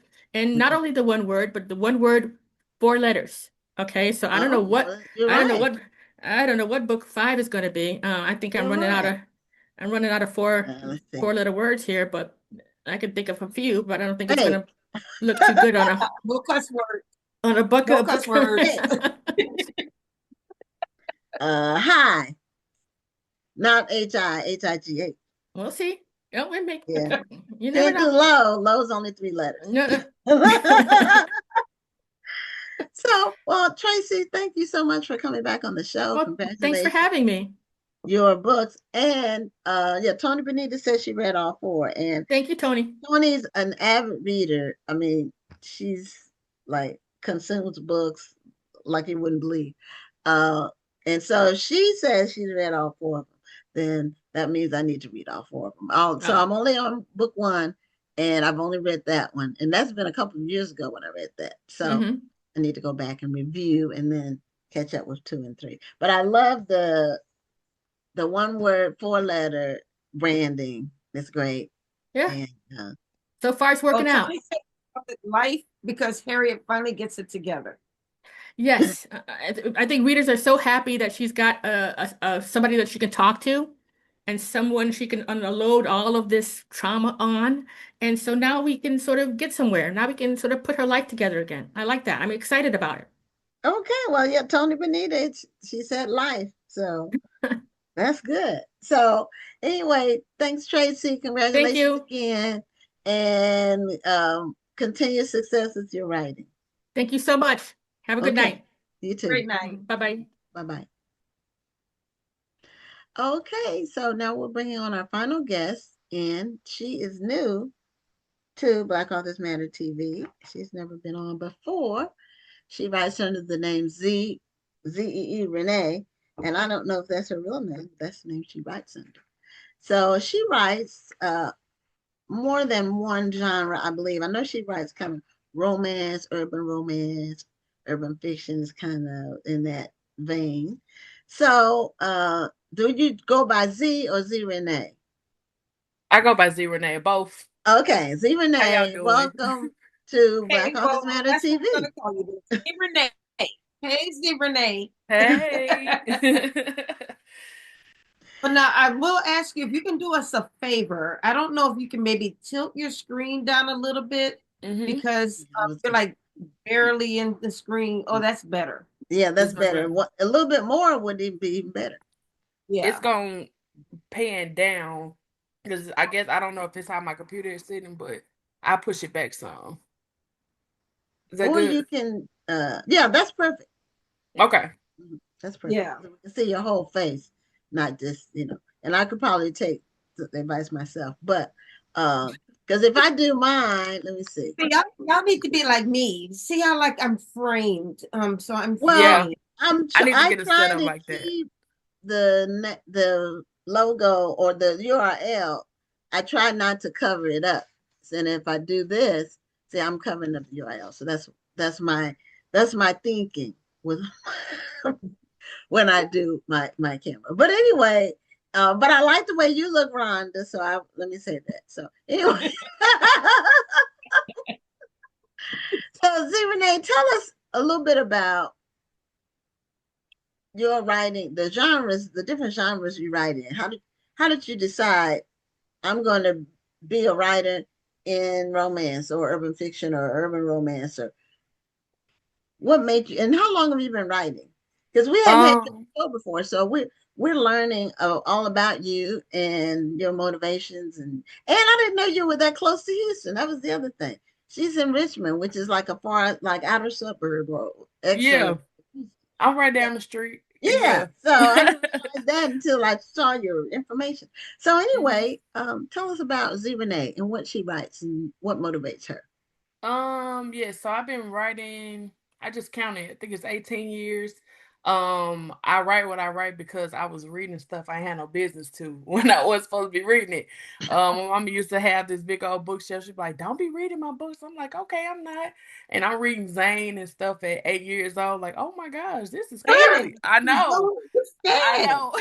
And I didn't even read Zane. So that was I for reading The Color Purple at 12, and you were reading Zane at 8. I wasn't supposed to. I was being hard-headed. Really? So I read one Zane book. It was one like with the it was like a high rise on the front. I can't remember the name of it. No, I didn't read Addicted. I heard about Addicted. With the high rise. I respect Zane because Zane, when she first came out, She only sold her book in Black bookstores. That was how she got her start. And she was committed to that. And so people had to come into, and we had a bookstore at the time. People had to Oh come into a wow. Black bookstore to get her work. And Never she was showed her consistent. face at first. When she first started writing, she didn't show her face. So nobody Right. She didn't. Nobody knew what she looked like. And I she's an love that. engineer. She's an engineer by profession. Oh wow, that's amazing. I'm excited to meet her. She'll be at Black Romance in May. So Okay. they're gonna be looking for me at my table. I'm gonna be at her table. But Yeah. that's how I kind of got my start, just kind of sneaking and reading. And then I started writing fan fictions when I was around like 13 on this app was a website called Wattpad. And then from there I love urban fiction, urban romance. I just wrote my first romance novel, and I was like, I thought it was urban. I was telling my friends, I was like, yeah, this one put up here is urban. They were like, girl, that's romance. So just dipping my toe in different stuff. So I don't want to ever put myself in a box, not just in writing, just in general. So Hmm. that's how I kind of dip my toe in the erotica, dip my toe in the romance. My granny, when she was still here, she was like, you need to write a children's book. So I have a children's book coming out soon. So I just want to be in multiple genres. Okay. Well, I agree because I'm in multiple genres, so you know, I write whatever I'm inspired to write at the time, and so I'm working on a couple of books now. Actually, Oh I hate to wow. have like three books in the hopper, and but the main one is the one I'm working on regularly. That's I'm going to finish it first. So I hope that'll be out this summer sometime, like maybe June or July. We'll see, depending on Is how. that your first one? My first. Your first book? Oh no, I have 15 books. Oh wow. So Well, this will be book congratulations. 16. Okay. Okay. But they're all different genres. I have children's books. I have like self, instructional. I have religious based book. I have two novels. Oh wow. So I write in different genres. I write based on being inspired on a particular topic. So I I'm gonna love that. do that. So and I'm thinking about writing a devotional just because of That'll a be great. recent family tragedy. So I'm on the nose about it. But um, my daughter recently lost a baby at 33 weeks. It was her first Oh baby. man. I'm It was so a sorry to hear that. horrible experience. But I was thinking about it, and I want to write something that expectant or aspiring mothers, because if Mm, you've had a loss, you're anxious about getting pregnant again and taking, right. the whole pregnancy. So I want to Hmm. write a devotional, and I'm going to call it, and somebody steals my title, I won't be happy. But people your title, girl. Don't tell those people your title. I'm well, I'm telling going you, to have I to don't. bring the book out. Here, nothing to hear Okay. here. Well, I'm going to write a book that's a devotional for aspiring and expectant mothers to keep them in a positive I think that's a beautiful, beautiful idea. I'm actually their Most working on pregnancy. definitely. my first nonfiction book soon, and it's going to be dedicated to Black women working in professional arenas. Oh wow. Okay. I love that. Congratulations to both of you guys. Well, Yeah, thank you. We not only do this show, we've been like in this space for decades. yeah, So yeah. I, we I mostly write fiction. I write contemporary women's fiction, but I Okay. help a lot of people with their books. I help a lot of people with their memoirs and their nonfiction and their devotionals and so forth. But so I'm going to be writing. I'm going to be writing. Well, I wrote my dissertation a few years ago on the myth of the angry Black woman syndrome. So I'm going to be taking okay that as a foundation. yeah, I'm going to be taking that dissertation. I'm going to be re-releasing it and writing a book on African American women who work in the corporate sector and how they Oh contend wow. with the angry Black woman syndrome. I Mhm. love that. Yeah, Are y'all so books on Amazon? I'm sorry. yeah, all of them. Okay. Amazon, Barnes and Noble, Yeah, things. different places. But I do all my books through KDP. So, they're on there, but they also end up on other places. But I have, well, one of them's through Ingham Spark, but that's one of my children's books. But somehow they end up on these other platforms. I haven't like put them there. Yeah. Now, have you found that to be the case? Or are you self-published, a hybrid? How how um how do you publish yours? I'm self-published. Okay. Hybrid, maybe one day, of course, but I enjoy doing things on my own. So, and There's that's, nothing wrong with that. I yeah. think that you see a stigma against people who self-publish, but it's just like music artists. A lot Mm-hmm. of look at Chance the Rapper. He chose to Yeah. stay independent, even though Mm-hmm. a lot of music labels have been beating down his door trying to get him Yeah. to with them. He chooses to stay independent. He likes to be independent, and there's nothing wrong with an author being independent Right. because you have a lot more flexibility that way. You just need to make sure that your work does not look like something that's thrown together or that you did by yourself. Your work should look just as professional as somebody who's traditionally published. And as long as you Exactly. think that work and that heart and that skill into your work and that Mm-hmm. pride into your work, it's Mm-hmm. okay if you Mm-hmm. choose self-publish. Yeah, I love it.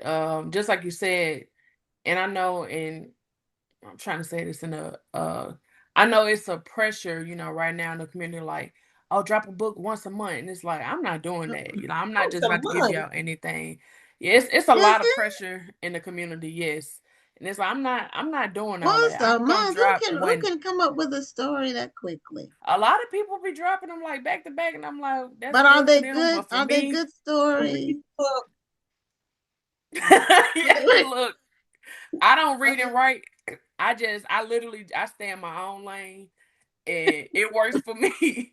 But I'm just not gonna give the people anything, you know what I'm saying? Because it's like I was called to this for a reason, so I'm gonna do it the right way. So So how many books do you have so far? I have 9. And I'm working on my 10th one now. So Congratulations. And I noticed you yes. have some really good reviews in terms of just the numbers of reviews. Yeah. See, and you're self-published and you're getting over 1,000 reviews. That is really, really good. That's Yeah. Mhm. Yeah, that means a lot of people are reading your books. Yeah, it's definitely a blessing. I published my first book December 2023, which was All In. Um, I was like, I'm gonna just do it. Like I just took a leap of faith and I did it. And I think a lot of people was like, who is this girl that's coming out swinging with a 700-page book? Like I didn't care about what everybody was talking a about. I know. 700-page book. Yeah, Mhm. I saw one that was 500 and some pages. I thought it was a typo. No, that was It my was, second book. It oh, actually was I think it was 606 before I got it reformatted. But now it's like people, that's what they want now. They're like, is this one gonna be thick? Is this one gonna be thick? Because I did 2 thick ones back to back, and then I started doing novellas. And now they be okay. like, okay, these was okay, but let's get another thick book. So um I don't know. I feel like I came in and kind of just kept my voice, made my mark, and I'm just praying that the Lord continue to bless it. That's it. That's a lot of words. It is. I didn't even know it was that many words, honestly, because at the time when I was writing that book, I didn't have a laptop. So I wrote everything on my phone. So I had no idea You how many wrote words it everything on was your until I phone. put it into Word. And I was like, oh my goodness, I didn't even know I wrote that much. So yeah, I was Wow. shocked too. I don't do much on my phone, but I know people who are younger than me. Like my stepson will tell me he does almost everything on his phone. But You can. I because I learned to type, at a young age, Hmm. I need a keyboard. I Yeah. need I need the convenience and the just the setup of a laptop or a computer. But now, and see, I can't even text with the thumb texting. I can't even do it because I'm used to typing. Really? I have to, because I know where the letters are on the. I do a finger texting. I can't do the thumb thing. And sometimes when something that you do physically is kind of baked in. I've been typing so long, knowing, like, I can tell you where every letter is on the keyboard without looking. I can't. My brain cannot make the shift.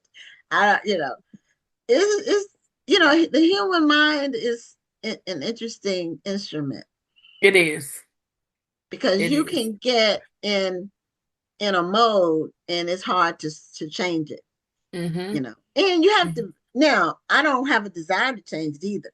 So, if I really wanted to, I probably could. If I wanted to learn how to thumb text, I could sit down and look at a YouTube, whatever. But you wrote on your phone. Did you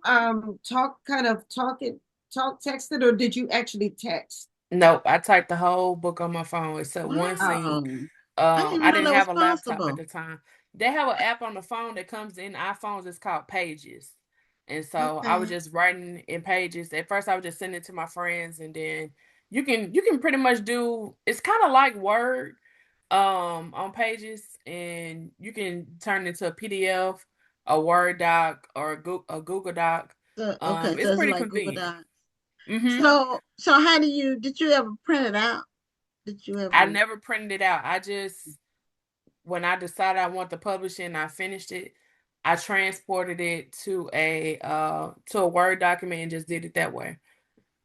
Oh, okay. That's interesting. This is I'm finding out some technical things that I didn't even know were happening. So Yeah, they that's have an app called interesting. Pages. Yeah. Okay. So now your two treatises, this is those two thick books. What were they about?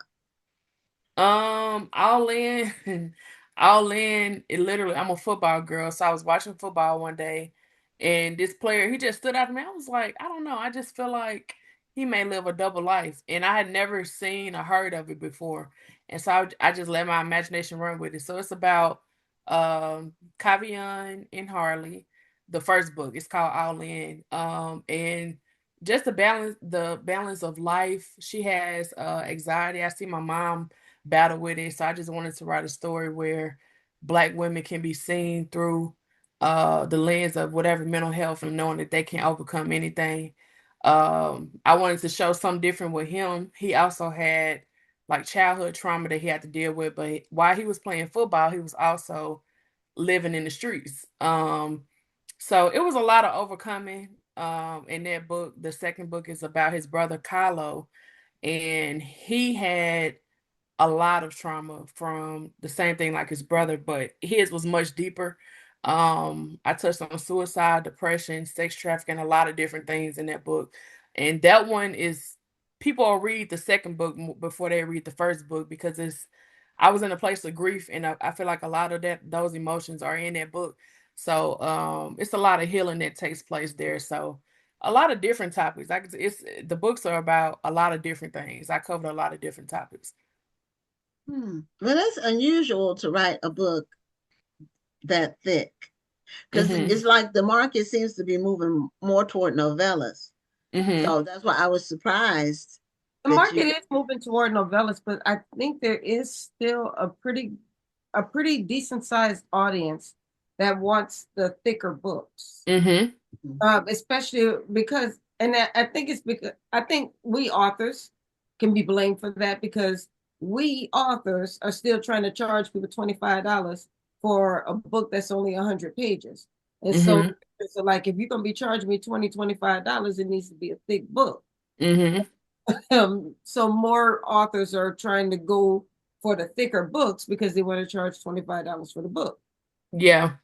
I think too, to your point, I think, like I said, my readers, they be like, girl, we want it thick. So I'm like, all right. But I don't always do that. It just depends on how the characters speak to me. But as far as like pricing goes, on Amazon, you're gonna always see my prices higher. That's for me to push the readers to go to my website because I'll charge, what's best. Because, Amazon, we don't see all of our coins. So, Absolutely not.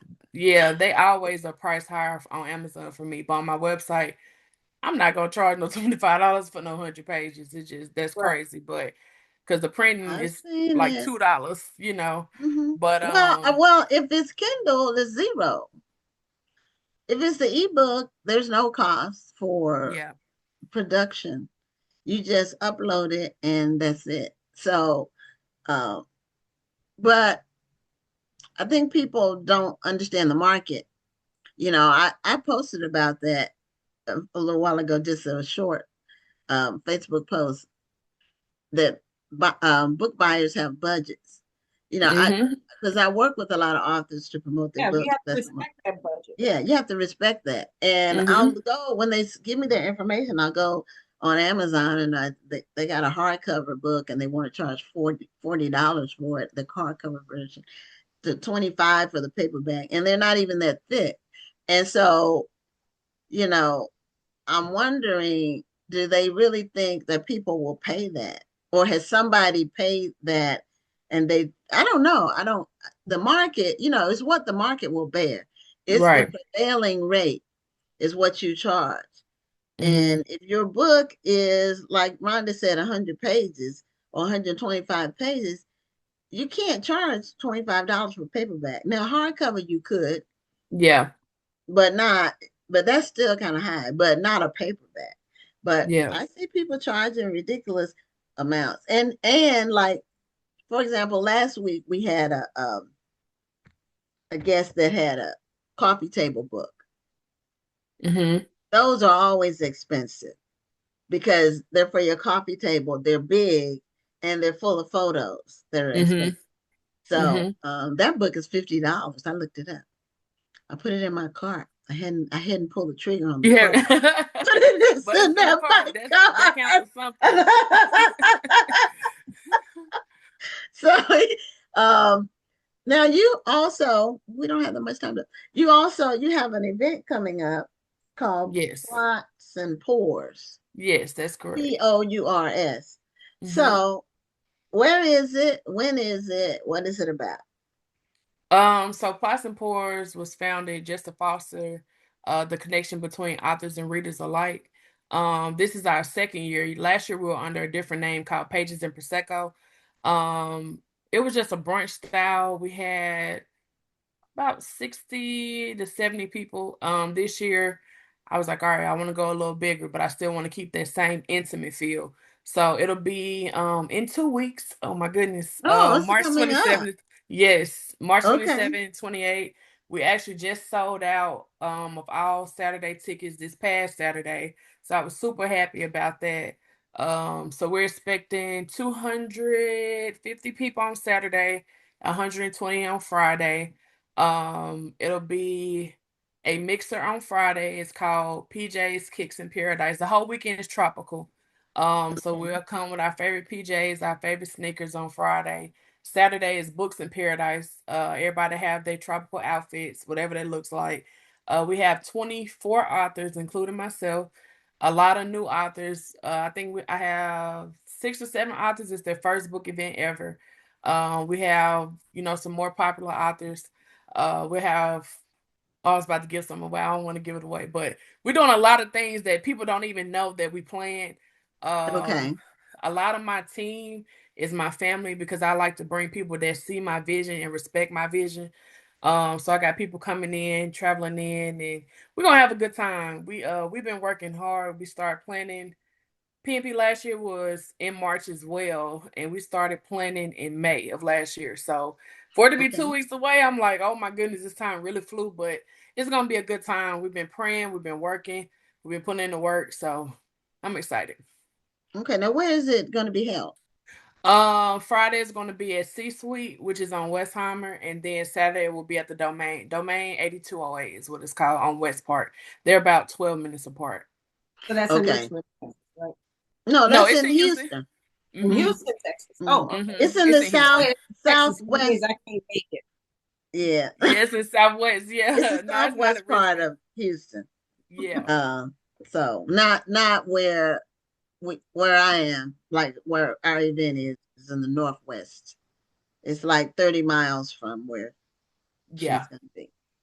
So, Houston's so big. It is. You can be, you can have an event and you can promote and promote and promote, and you still can't reach everybody because it's just too big. It's just, it's too long. People been coming like, you still got tickets? I'm like, we've been having tickets all these months and now we sold out. Y'all just finding the tickets. That's how it works. Mm-hmm. Yeah, Rhonda has her book event, and she just had it in New Orleans, but it's normally in the DMV normally, and hers is for Black History Month. So, right. And wow, every year I'm like, ain't nobody coming to the event, and all of a sudden, you still got tickets? Wait, what? People wait till the last minute, but for our vending spots, we always sell out months in advance. And we normally have 120 roughly authors. Oh, wow. Yeah. And we've been doing it for 19 years. So, we're at 50% now, 55% sold, and it's March and the event's the end of October.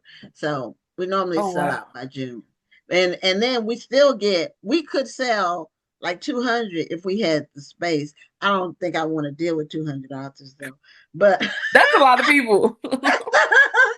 But normally after we sell out, we get tons of people. Well, I missed it. So what happens is when we open it up the next year, those people sign up like right away as soon as we open it up. We open it. See, I don't deal with that many people. I keep my events very intimate. I only deal with about 10. This year was the biggest with 14 authors. I only deal with about 10 to maybe 12 authors because I want to keep my authors small because I want to deal with the authors I want to deal with. So I usually do invite only for my authors for my events. And I understand that. And then I concentrate on bringing the people because I want to make sure that the authors that I bring to my event, that they get book sales. So after I get them taken care of and they're all registered, I focus on just promote. And that's why I'm always stressed out until my event is over with. Because I'm like, I got to make sure these people, they got to sell some books. Because that's me right now. Yeah, don't even talk about stress. After our event, I collapse. I have to take a week off. It's I bet 120. It's always 120. That's why I said I can't deal with it. And I don't see how one does it. I don't want to deal with 120 authors. But here's the thing. And leading up to the event, I have to deal with all the, emails, paperwork, everything, organization, administration. So by the time of the event, I know everybody's name. And people are surprised. They walk up, they'll give me their first name or their last name. I know the whole thing. Or they'll have a pen name and I'll know their pen name. Or I'll know the title of their book, or I'll know their email address. They're always shocked that I know they are. But it's because I deal with all of their names for months. We wish you all the best for your event. Thank you so much. It sounds like it's going to be fabulous, and it does. I really wish Gwen knows that whenever people come on the show and they talk about their event, if I'm able, I usually come out. And I've popped up at people's bookstores. I've popped up at events. If I were closer to Texas, I'd be there, but I'm in the DMV. So all I can do is give you all the best wishes in the world. Thank you so much. I'm happy for you. One of these days, I'm gonna have time to read a 700-page book, but I'm really gonna go for your novellas. Yeah, just go for a novella. We got some that's 107. You good? Yeah, I'm going for your novellas. I'm gonna read those, but I'm really happy for you. Congratulations. I did put your website in the chat, and so I hope everybody will click the link and purchase your books and support you, and that they will come to your event, and that it will be amazing. Thank you so much. Thank you guys for having me. Yeah, and congratulations on all the books you've done in such a short period of time. That's an amazing accomplishment. Thank you so much. Oh, I Where wish you can guys people the reach best on the by books the you way? guys are writing. Say it again. I'm sorry. Where can people find you, by the way, besides your website? I mean, can people find you on social media? Yes. Instagram is Pen by Z Renee. Facebook is Author Z Renee. TikTok is the same, Z Renee. okay. And Patreon is the same. Z Renee everywhere. Yeah. Okay. Well, that's good. The consistency, it allows people to be able to find you. Yeah, it's just Z Renee. Okay. Well, Z Renee, thank you so much for being a guest on the show. Yes, thank you guys for having me. You guys have a good night. You too. Thank you. Okay. Bye-bye. Well, that's the end of the show for this week. We'll have another amazing show next Tuesday night, and we welcome you to come back for another amazing episode of Black Authors Matter TV. I'm Gwen Richardson signing off. And I'm Dr. Rhonda Lawson. Have a wonderful evening and a great week. Bye-bye. Thank you for tuning in, and join us next Tuesday at 7 p.m. Central, 8 p.m. Eastern for another edition of Black Authors Matter TV.